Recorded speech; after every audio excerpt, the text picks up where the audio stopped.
Hey, welcome to Talk Wednesday. I am so excited to be here once again. Thank you so much to Shelley Lynn Hughes for giving me this opportunity to have conversations with such cool people. I've had so many great conversations, and I've been chatting with our guest today. We've been yakking for the last 10 minutes or so, and this is going to be juicy.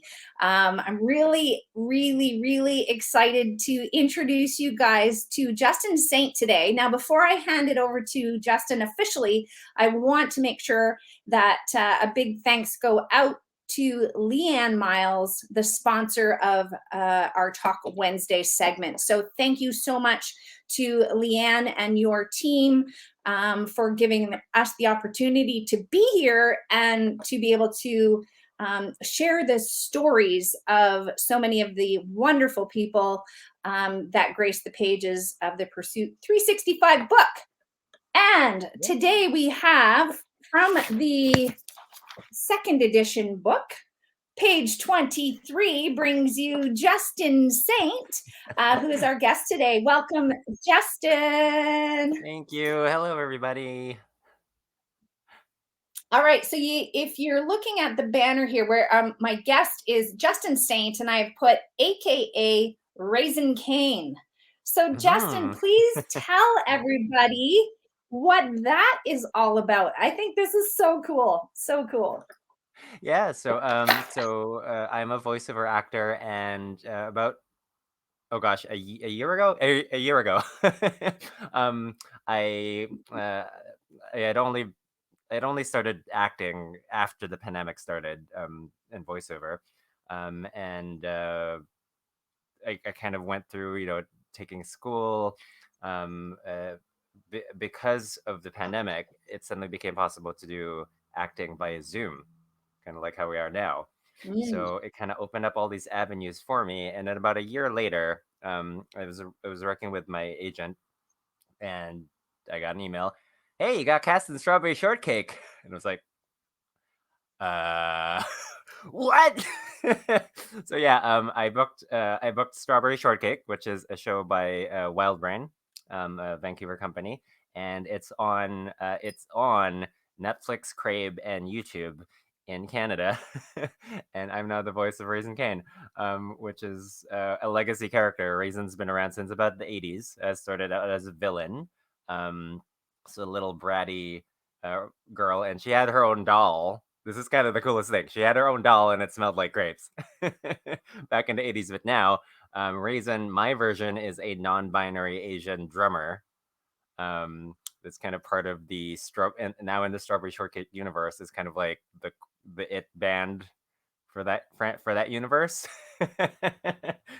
So it is very cool that I yeah, that it still blows my mind that I'm not only in a franchise, I'm also in a franchise as an Asian and non-binary character. That does look like me, and I was like, No kidding.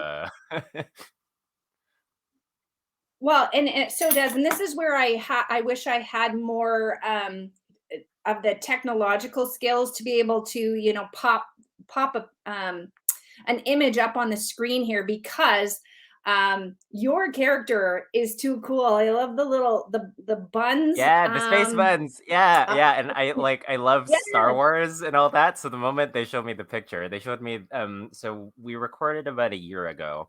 And then the episode that I was in aired in October. So I had to keep the secret for a year.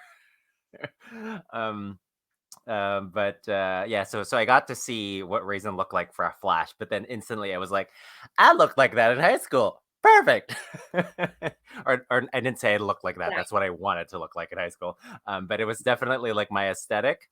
Um, Probably something I would have worn, like in my college years for like Halloween or something. But Raisin's got like space buns, got this kind of like cool kind of uh purple band makeup that just goes across their face, and then they also wear a skirt, which I think is the most and and like sleeveless, and it's so both masculine and feminine at the same time. It was like perfect. It's like I didn't have, Yeah. yeah, Totally badass. Totally badass yes, in the best way. Yeah, very, very cool. And again, as somebody who's much older than you, and I grew up with the original Strawberry Shortcake. It's been really neat to see the evolution of that Hmm. franchise for sure. And they've been able to really modernize it and whatnot. So, Justin, where are you coming to us from? Where are you in the world? Where do you hang your hat? I'm based out of Vancouver, um, and yeah, that's about it. I haven't really been able to. I used to travel quite a lot more, but I'm from the Philippines originally. So I Okay. moved here about 15 years ago now. So about half my life's been in Asia, and then half my life's in here.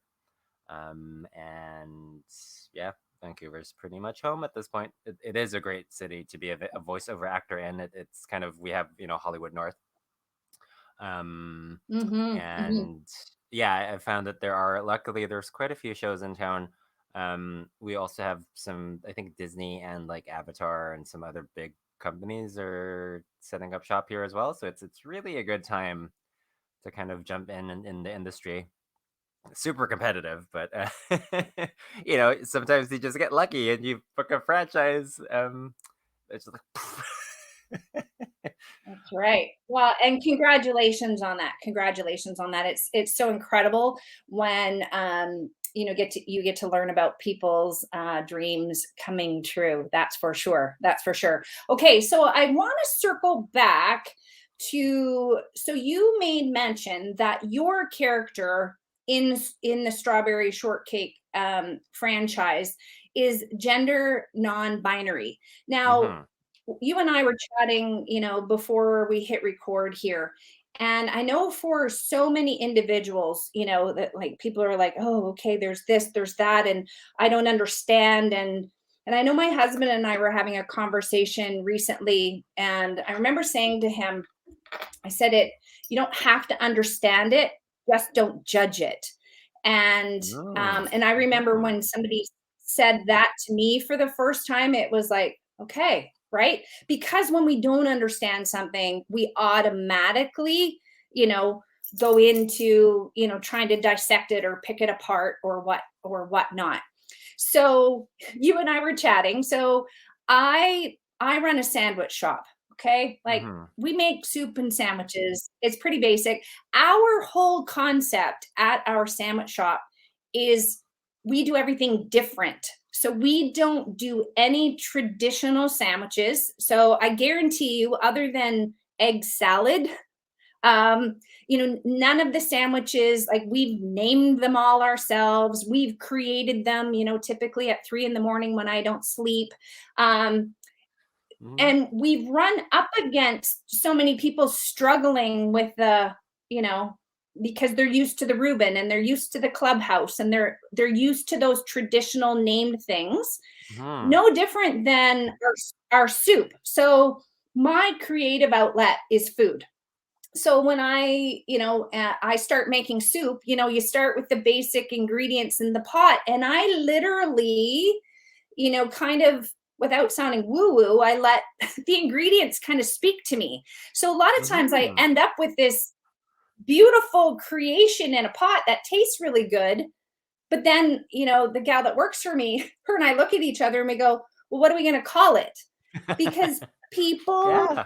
feel the need to be like, well, what kind of soup do you have today? And so sometimes we'll tell a story, but it's this need to put things in a category, to put Mhm. things, um, put a label on things. So I know what I struggle with soup and sandwiches. So I can't even imagine what it would be like to grow up not feeling like you fit into any of the categories or Mhm. well, I don't belong Mhm. in that box and I don't, right? And why do I have to fit into a box? So this isn't about me. This is about you. Yeah. So take the soup and run, Justin. Yeah. Take the soup and run. Yeah, no, and that was like the perfect analogy, honestly, on how to kind of explain gender. It's like, for some people, we're told. what we're supposed to be, from a very early age, like medical certificate, somebody slaps on a label. You're kind of raised, you're raised being told what you're supposed to like and what you're not supposed to like. For most people, that works out fine and they're good, but some people might disagree. And some people need that creative outlet. And some people don't want more than just the Reubens and the and the corned beef, sandwiches. So yeah, I think what you mentioned, like you don't have to understand it, you just have to respect it, is kind of really the best way to look around it. And for me personally, you do have to kind of dig through quite a lot to fully understand even your own gender, because you are kind of going against the grain. Because there is, kind of, as everyone does, when you go through kind of a rebellious streak, eventually, kind of going no, you do have to kind of sit back. It's like, am I rejecting this because I'm being told I'm supposed to like this or not? Or am I, or you really have to kind of meditate a lot to really figure out, why am I doing this? The Mm. pandemic was actually wonderful for me. I'm an introvert. So when the pandemic started, everybody got taken away. So, like, because I was really adhering to the social distancing rules. So my family got taken away, that my community got taken away. I was really just seeing just three friends. So that really kind of made me kind of sit back and I think even without the queer community around me was even in a weird way better, because then I could understand, like, why am Mm. I putting makeup on? Because I never doll up, Mm. say, for my boyfriend. Like, he doesn't care. Like, he does not care. Like, if anything, like, I am with him because he likes me, completely, like On the inside. with nothing on. Yeah. So he wants me for me. Like, if anything, Mhm. like, he does not want me to put makeup on, which I appreciate, because why would I date someone that would make me put more effort, when we can kind of just enjoy each other's company without needing to, like, peacock up for each other, or so I obviously I do Mhm. maintain my appearance to some degree, but I know, like, I feel like You're fabulous, by the he way. just, yeah, Fabulous. thanks. He just, as my necklace keeps slipping down, my guy, like, I ended up really, like, sticking around with him because he really appreciates me for me, and the guys that, like, kind of like me for, that's better. The guys that like me for, for this kind of the glamazon kind of, I don't want to date them because this is what they want all the time, and I'm like, I'm happy to do this for an interview. I'm happy to do this, say, if I'm, Mhm. like, going to a queer event or, like, some kind of gala, but this is me, this is to make me feel good. This is kind of to also kind of, be visibly non-binary, to help people understand that there's more than just cisgender people in the space. And I'm not being like, hey, I'm here. I'm just like, it's more of like, Mm. hey, I'm Mhm. here to add some Mhm. color. And, like, and this is what I'm good at. So hey, let's, let's have a good time. Like, for me, that's kind of the whole point. It's more about, how can we help each other get a more positive experience out of this, as opposed to, Mhm. I'm not going around like, have you heard the word of the non-binary people today?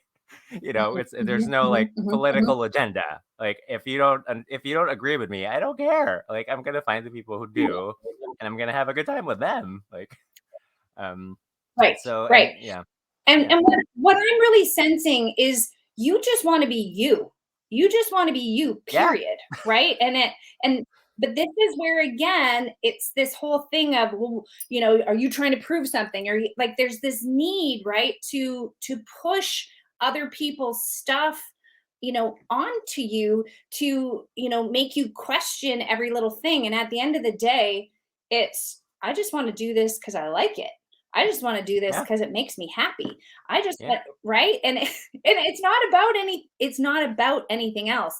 I worked in two very male, traditional male dominated industries. And, it Hmm. was always like, well, what are you trying to prove? And what, I wasn't trying to prove anything. I like that work. And it's just where I wanted to be, but different but the same, right? And that's where at the end of the day, so many of us are dealing with our own version of Mm, something, right? mhm. And it's this back to the, well, where do you fit in? And well, if you fit in over there, I don't know if you and I then can connect or not, because and that's what really, really, in my opinion, needs to go away. And we all just need to just just be nice.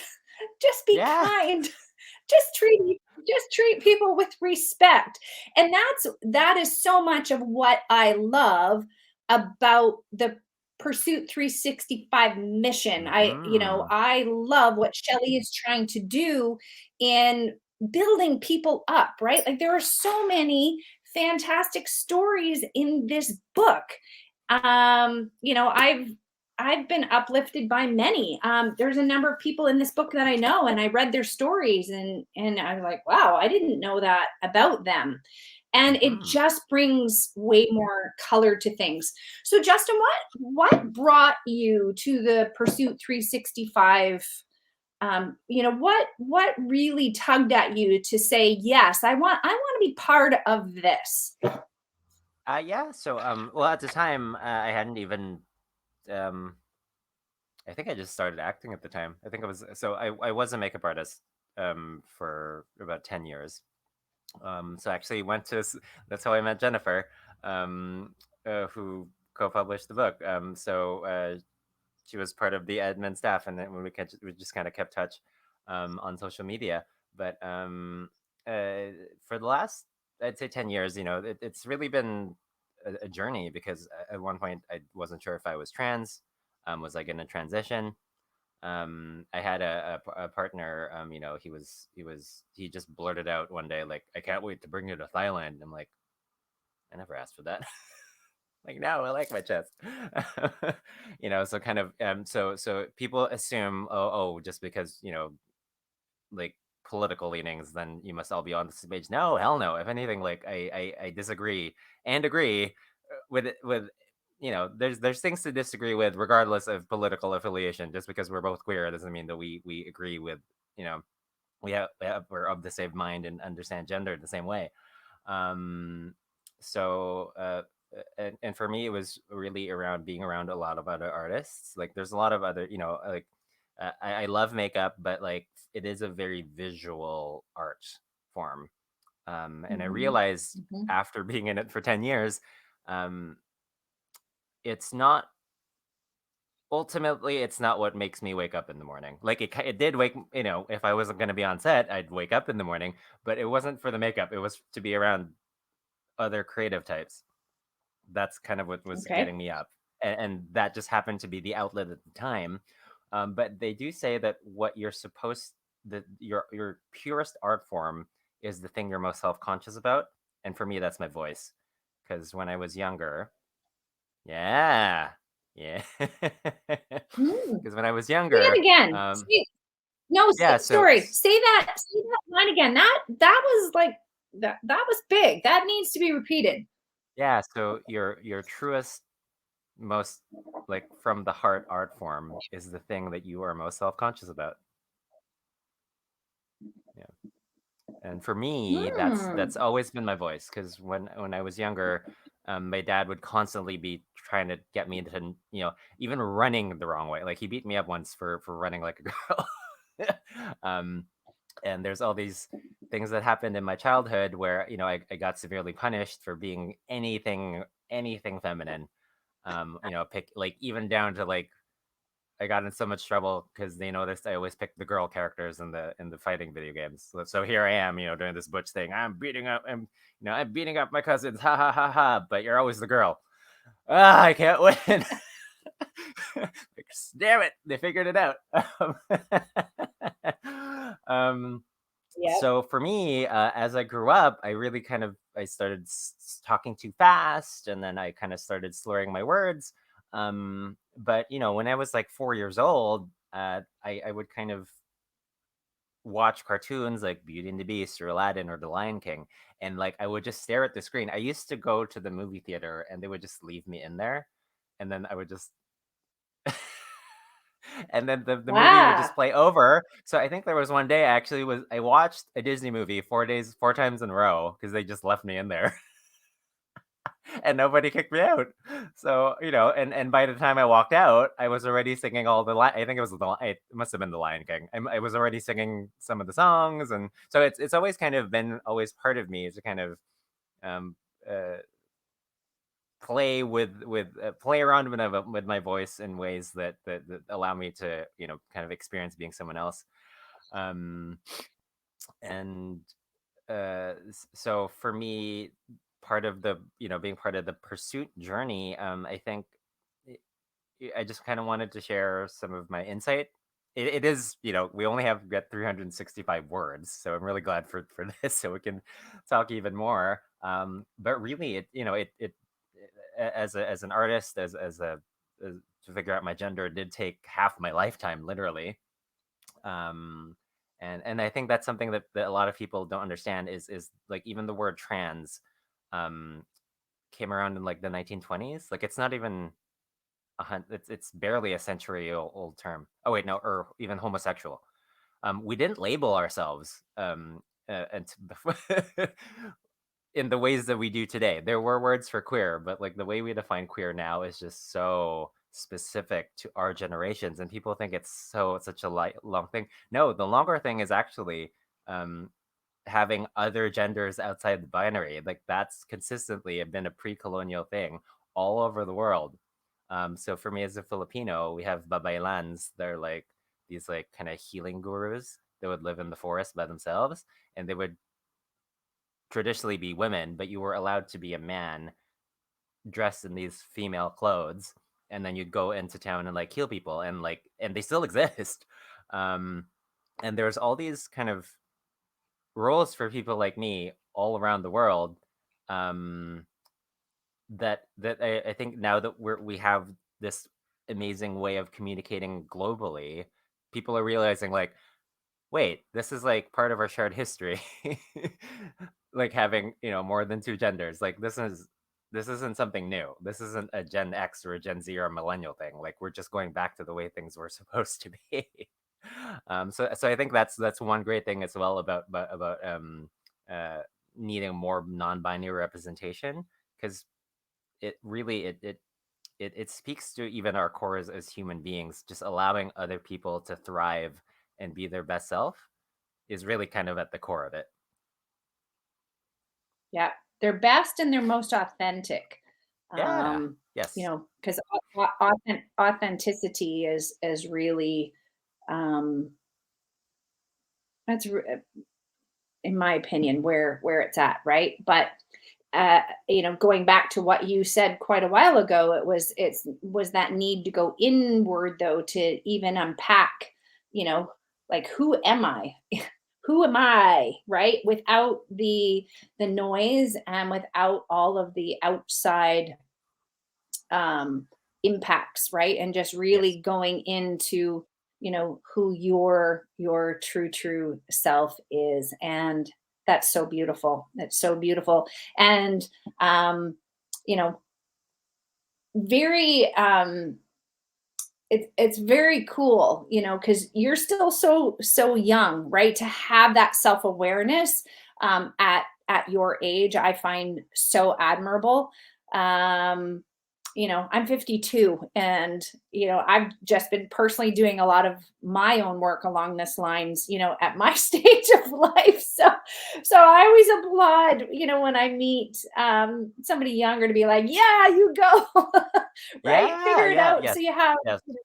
Yeah. a lot less baggage to carry with you, right? Because 50 years of unpacking, crap out of my suitcase I've been lugging, is a little different than unpacking, 10 Yeah. years Yeah. of. Um, yeah. Anyways, Yeah. No, anyways, it's okay, incredible. I've so I've met. Oh, yeah. Sorry. no, Anyway, so no, kind of no, going no, with that, no, I've go. met queer people that have come out in their 70s, right? And it always kind of and you know, some of them have children, some of them have families, but it always makes me wonder, like, what would have happened had they been allowed to be themselves earlier? You know, kind of what could they have achieved? Because they're always such wonderful people, and obviously, like, you know, good for the kids. Yeah, at least they get, like, you know, there's their fathers and things, but um even the trans thing is something that, like, people are figuring out, because we yeah, it just it's always very um it's always very personal, everyone's journey. That's kind of the other thing I have to, so, like, how I experience this. I've yet to meet someone really who has the exact same gender kind of understanding that I have. But one great thing about being a voiceover actor is it's the first community where I went into a class specifically for non-binary voice actors, and half of us were he, she, they pronoun. Like, we're all just like, you know, we play boys, we play girls, we play cats, dogs, dragons, you know, like, so we don't really care what pronoun we use. And this was the first time I got to be in a room where everyone had that mentality, and I was like, yes, because even the queer community is like years behind us, because everyone's so fixated on, oh Mm. no, you know, we got to be like, and like, we're all like, we don't really care. As long as you don't, you know, like, some of us are like, as long as you don't say hello, sir. Yeah, I've had that at, like, restaurants and stuff. Like, I show up looking like this, and then the guy looks at me and just kind of goes, well, sir. Oh, the man. And I'm like, thanks. Oh, thanks. Oh, I forgot that I was a man. Thanks for reminding me today. You know, like, Yeah. yeah. Yeah. Fair enough. Fair enough. All right. So I love asking. So I have one question left for you, Justin, to end things on, and it's one I've used now in a couple of these interviews, and it's been really fun to watch people's reactions. It's a question I there's a podcaster I love, and he asks this question a lot of guests that he's talked with. And so the question goes, if you were to give a TED talk based Mm, on nothing you are known for, though. Okay, so you have to give a TED talk about nothing you're known for. What would your TED talk be on? that I'm known for, not known for. Oh my. Not known for, right? Because again, you have your platform, right? That and people know that Justin's about makeup, and people know that, but what's that maybe, hidden thing, or what's something that you're maybe into, or something that you have knowledge about, or something that you have maybe more of a secret passion for that, you know, people may not know. Well, I volunteer for the Richmond Cat Sanctuary. And I guess people who follow me on Facebook know that a lot, because I do post about that on Facebook quite a bit. Because we have 370 cats. Um, but Oh, yeah, cats. Okay. yeah, if it was something I wasn't known for, I guess I could do a TED talk about the healing vibration of cats or something. Because See? so my thing is, so we have an army of volunteers, because it's 370 cats. Like, that's a lot of cats to take care of. So whenever I come in, I don't give them treats, because I want the cats to come to me to specifically want pets. Like, I because there Mhm. are cats that will only come up if you know, they hear the treat bag. So the great Yes. thing about making sure I don't do the food is I always get the cuddly ones. Like, so I know every single cuddly cat in that place, and they all go in my lap, and they all vibrate at a slightly different frequency, and and that's something that I have really noticed over time. Especially, is I can even just kind of put my hand a certain way, and there's all these kind of meditation devices for like they're stupid expensive. They're like $400, and you put like a vibrating thing on here, or it's like, I've been in like EMDR therapy, where it's they kind of put vibrating things in your hands, and I'm like, why do I need to pay for this? I got vibrating cats. And it said that cats developed their purr to match the frequency of a human baby. So when we're taking care of them, it feels like we're taking care of a child, and then it also gives us like an endorphin release. So cats have like figured out how to make us take care make us take care of them, which I'm fine with. I love it. Wow. I love that. Yeah. Because I am not a cat person at all. So now you've made me, all right, I'm gonna look at cats a little different now. So thank you for Yeah. that. This is what I love about that question. It brings out really cool and different information from people, and I that is fascinating. And I think maybe that is a TED talk. That's pretty Yeah, cool. yeah. That's I've really had I've had especially if you have multiple purring on you at the same time, it's like your body is vibrating at that point. Because I have some cats that like they right. love to hang out together on me, and then and it's Mhm. and so one's kind of going, and then the other one's going, and so and I can tell which one's purring which way because they're so damn loud, or at least my favorites anyway. Um, and they know like if I come in and I've had a bad day at work and I'm just like kind of grumpy, like they'll just stay on me until I'm and then like it's like therapy. It's so they'll stay on me for like an Mm, hour, and then an hour later I'm like, what was I mad about again? They're great. Like I love cats. Yeah. right. Well, that is beautiful. That is beautiful. Huh. Thank you for that. Thank you for that. Yeah.